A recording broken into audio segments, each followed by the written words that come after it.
I'd like to welcome to the stage Christian Mitchell from Northwestern Mutual, Szabolcs Paldy from Discover Financial Services, and Arlie Sisson from Hyatt.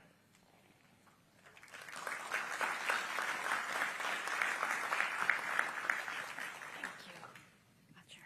May I sit next to you? Yes. Thank you. So we are going to take everyone on a little bit of a journey, right? So we're talking about first how you find out the need, because that's usually the problem. People are sitting here and they're wondering, how do I get started? So you start with that need. Then you start of how I'm going to use AI. Then you talk about implementation, how it's transforming your business. So we're going to take that journey one step at a time, okay?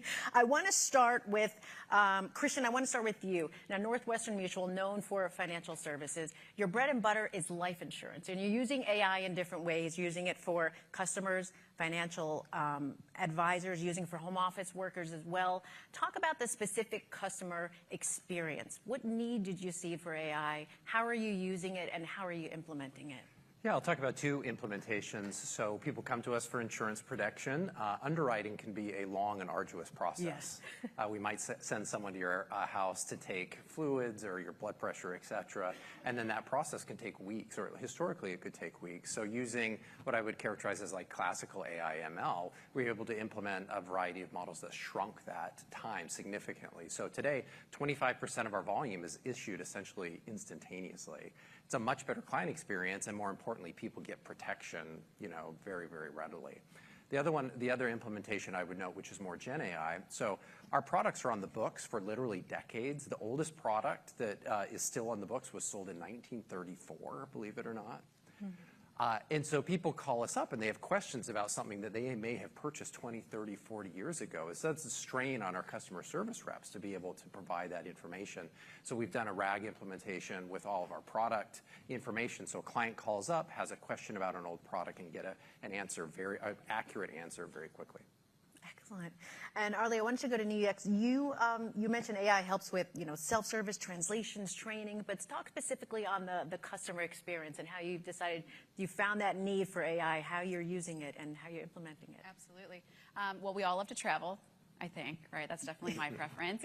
And quite frankly, we want our purpose and what we always build on the experiential side to be experiential, not transactional, right?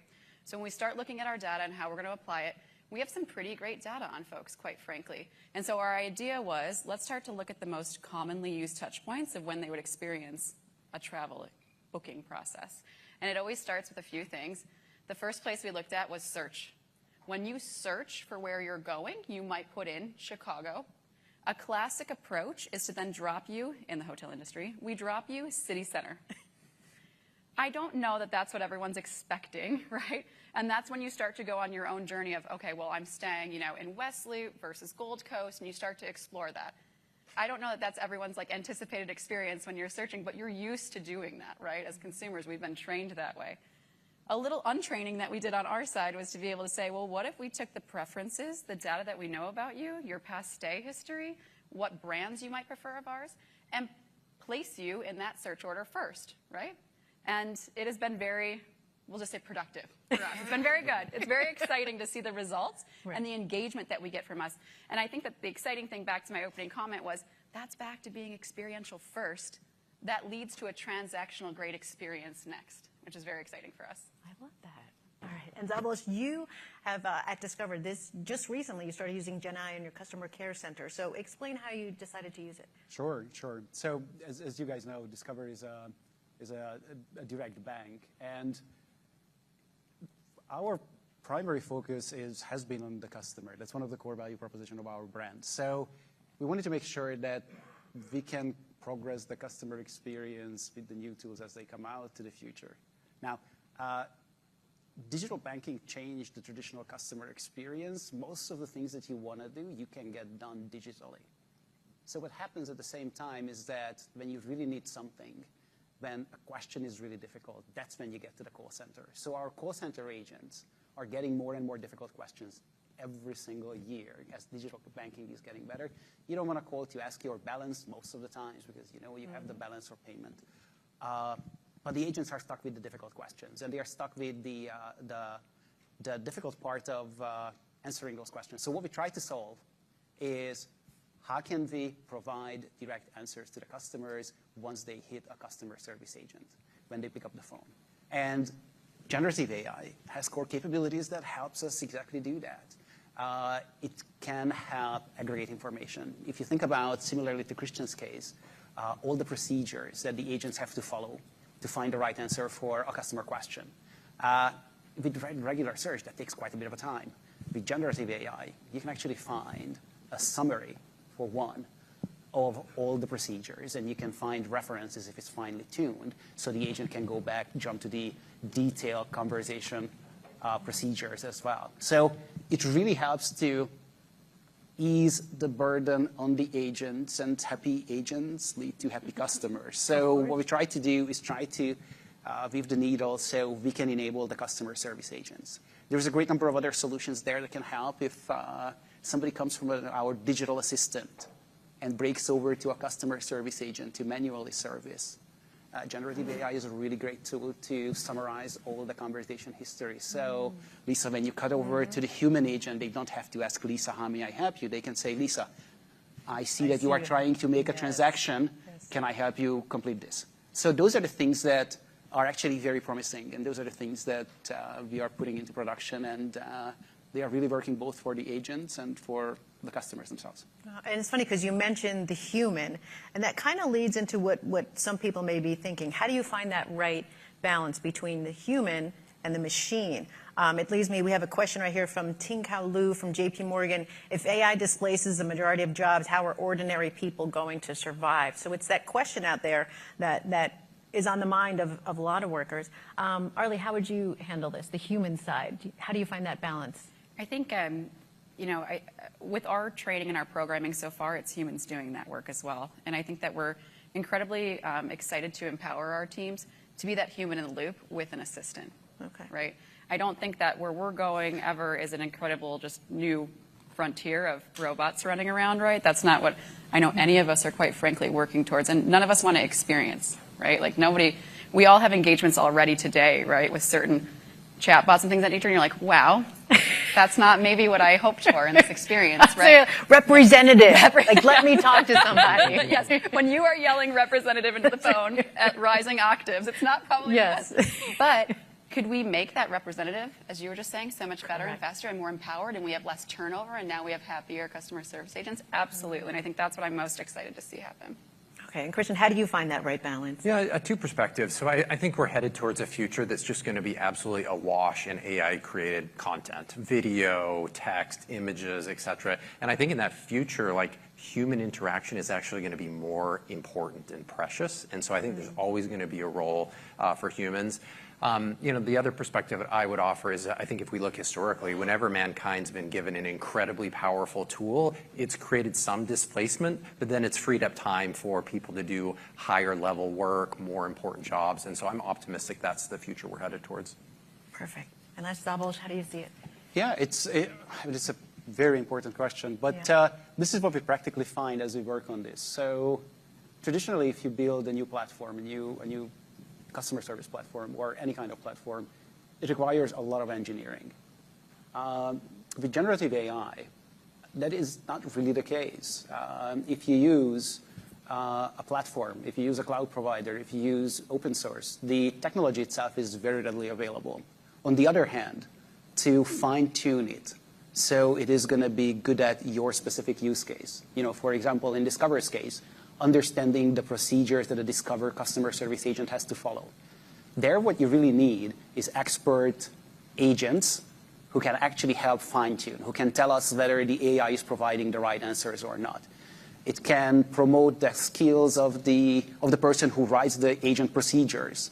So it brings out those knowledge workers into a completely different light. It's a much richer job and much more important role that they play now. And that's a little bit of a change that we see. Again, much less engineering and a whole lot more specific knowledge that is going to be required at every skill that AI is going to, or generative AI is going to support. So it is quite frankly a very exciting dynamic.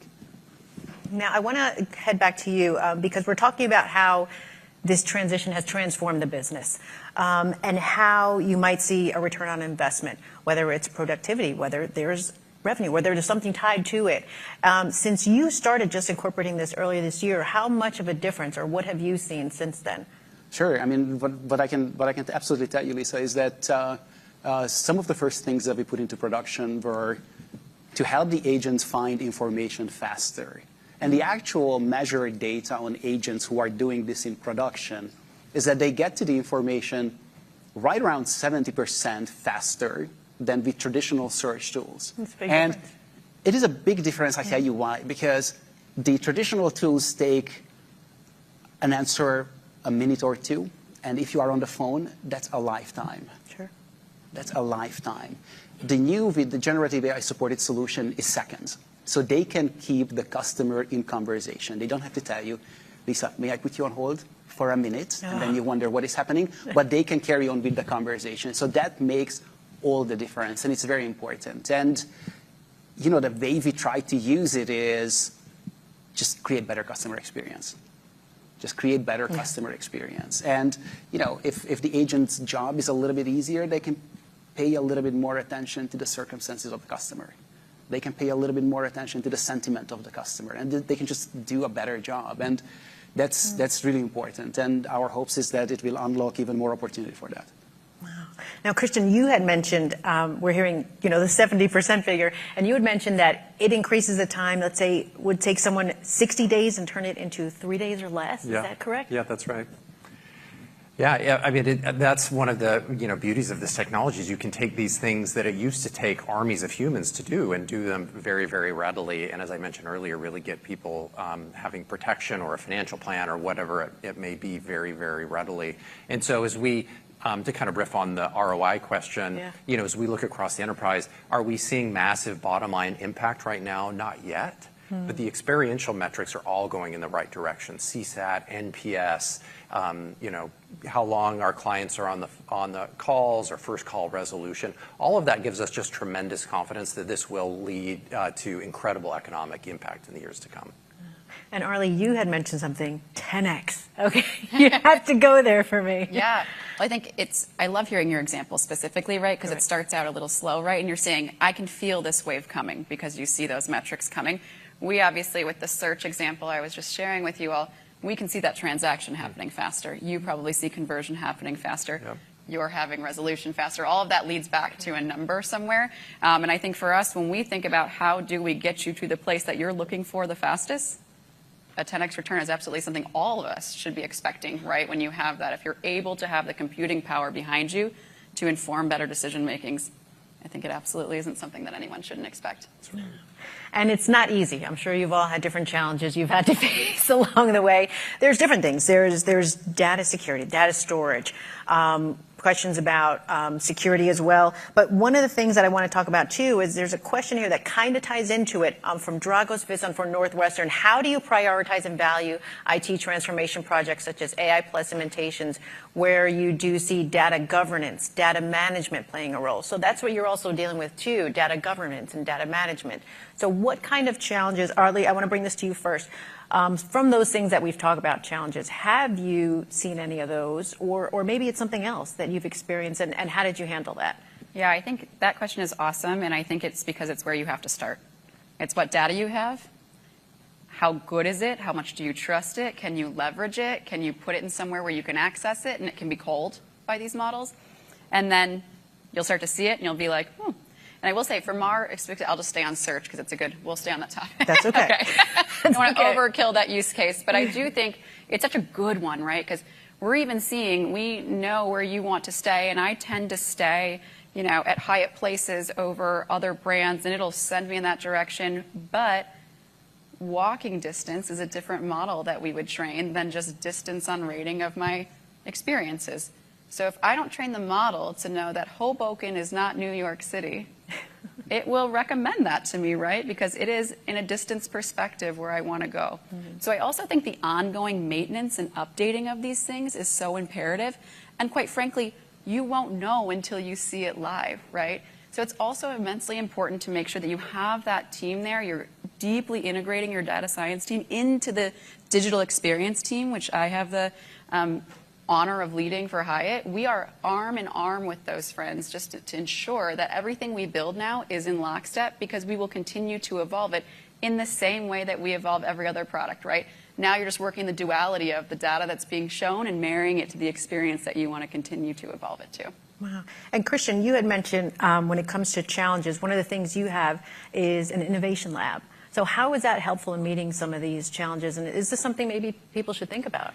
Yeah, so we have an innovation lab in New York that's completely separate from the mothership. And what it allows us to do is experiment really quickly and cheaply with a lot of things that would probably be too scary for us to do for data privacy or governance or all, regulation, all of these things. But what we can do in this kind of safe sandbox is really play around with these things and kind of de-risk some of these potential ideas, whether it's analyzing consumer sentiment over a Zoom call or like call transcription or various kind of heads-up displays for advisors if they're engaging in a financial planning conversation. We can de-risk them to a point and understand the dynamic such that we can then pass it off to the mothership and it can become a digital experience that we would actually put into production. So it's a way of really speeding up that learning in a safe way. And what are the certain challenges that you have seen or you have faced that kind of stand out to you, and how did you face that? So as we contemplate putting things in production, there's just so many challenges. All the various dimensions that you laid out, sure. Regulatory, legal, data privacy, data governance. And for us, we're talking about people's money. This is like really, really high stakes stuff. Like we can't get it wrong, as exciting as the tools are. And so the way we've tackled it is we've created an AI council, a Gen AI council. So you've got representatives from the business, all of the technical fields, legal, regulatory, everybody's around the table.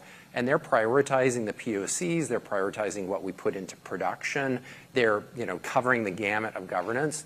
Now, it might seem kind of strange to do kind of innovation by committee. You have to be careful who you put on this, this group. But my conviction is the technology is so powerful and so transformative. You need all those eyes on it. And most importantly, you need that dialogue, that cross-disciplinary, cross-functional dialogue, so we do this in the right way. We have the same setup, and what I find is it's actually incredibly empowering because a lot of us are learning all of this at the same time, quite frankly. That's right. And so to learn from our legal partners about things that might be happening, help inform what we might build next. And so the same council setup, I love it. It's my favorite hour of the week. And it is kind of weird to have a committee to do this, right? Because usually we're agile and we're moving so quickly. I think it's the most agile thing you can do in a space that is moving as fast as this is. I think it's a really powerful change management mechanism, Absolutely. too, because then you're seeding knowledge of Gen AI across the enterprise, and so you get people leaning in. I think it's really going to bear fruit as we go forward. Wow, and Szabolcs, Discover has a governance council as well. So talk to us about how you're talking about this organizational change. You say that that's a big challenge. Sure, and it seems like we are using the same best practices. That's a good thing. The primary objective, one of it is educating the organization, as you guys said, and I think that's very important. But at the same time, you also have to create a framework for evaluating what kind of risk any one of the ideas that come up from the enterprise brings. The way we try to implement the AI Governance Council is a little bit more to create this framework. So it helps to educate the legal team, compliance team, Chief Information Security Officer, technology, business. But also what it does, it builds a framework, and then instead of trying to come up with the ideas in the council, these are usually senior people, and that's not where you're necessarily going to find the ideas. What they do is they build a risk framework so ideas can emerge from the business, and the governance can create a risk-based evaluation in what order, how the company feels comfortable executing them. And hopefully, it leads to the point that the enterprise comes up a relentless list and pipeline of ideas where you can deploy it. And then the council is there to create a framework to systemically categorize them, evaluate the risk, and take on the ones that the company feels comfortable with. And it is very important. I think just as much as for you guys, we had very good experience with it. And I think that's the right way to approach it. That's a good start for anyone who is looking to get down on this path. And in the last couple minutes that we have here, let's look ahead, look to the future. Where do you see the future of this going? What are you excited about? What keeps you up at night? Christian, I know you're very deeply involved in AI. Where do you see it going from here? It sounds so cliched to say, but it's going to just so fundamentally transform industries. So we provide broad wealth management services, but we're a life insurance company. I think it's going to fundamentally change human longevity. So for our under age 45 clients, the biggest driver of mortality is motor vehicle accidents. Okay. So you think about autonomous vehicles, it's going to address that huge driver of mortality. And then you think about everything that's happening, Gen AI, use it for imaging or personalized medicine. I think we can argue time frame, but we're moving to a period where we're going to significantly increase human longevity. That's wonderful, but for a life insurance company, that could actually impact demand for our products. So how do we imagine a new value bundle, a new way of engaging our clients? I think it's super exciting and a little scary at the right time, but that's where we're leaning in. Excellent. And Szabolcs, you had said something that you see less engineering and more moving with the technical writers who will use AI as well. Yeah, it's very interesting. It's fascinating to look into just the basic mechanics of what are those skills at your enterprise that is really important. And it does seem that with generative AI, or maybe AI in general, your data is becoming very important.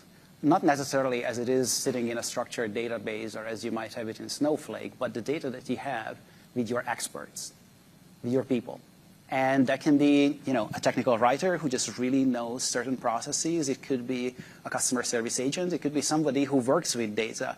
But that becomes really important because to fine-tune and to get the foundational models to the point that you can really deploy it to solve problems within your own enterprise, that's the glue, that's the missing piece. That's what helps to tune, that's what helps to create the specialized deployment. And that is fascinating.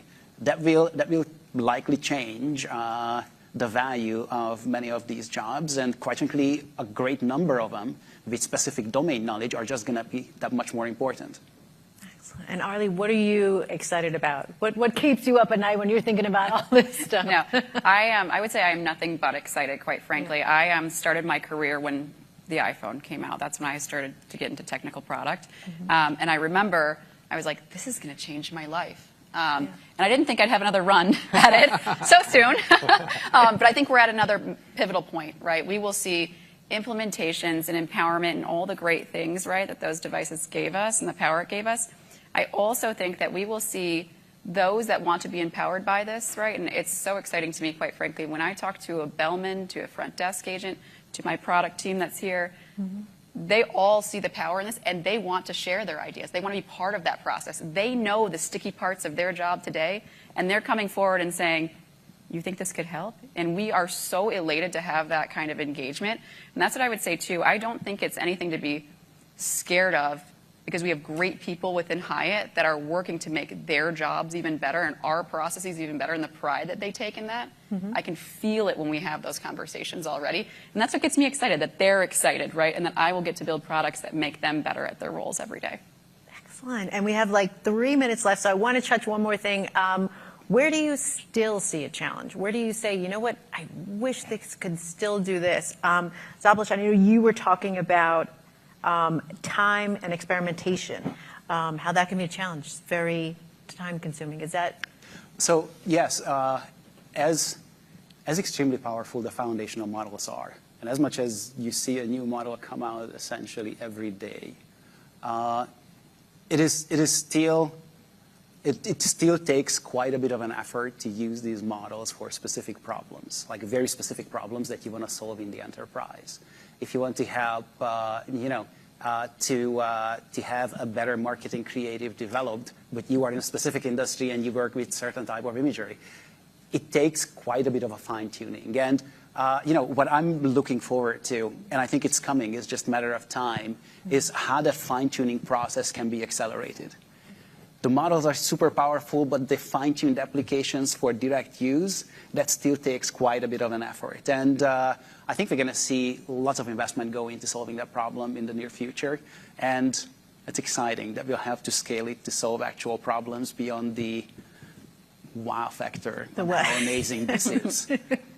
And Christian, is there anything left that you wish, I wish this could be fixed, or I wish, I think the challenge ahead for us is change management. I mean, I think the foundational models are so powerful, and we're probably only even scratching the surface of what they're capable of doing. It's, getting people to use them right, helping people understand what it means to write a good prompt, like how they need to think about their business area and transform it. I think largely the challenge in front of us is one of human change management.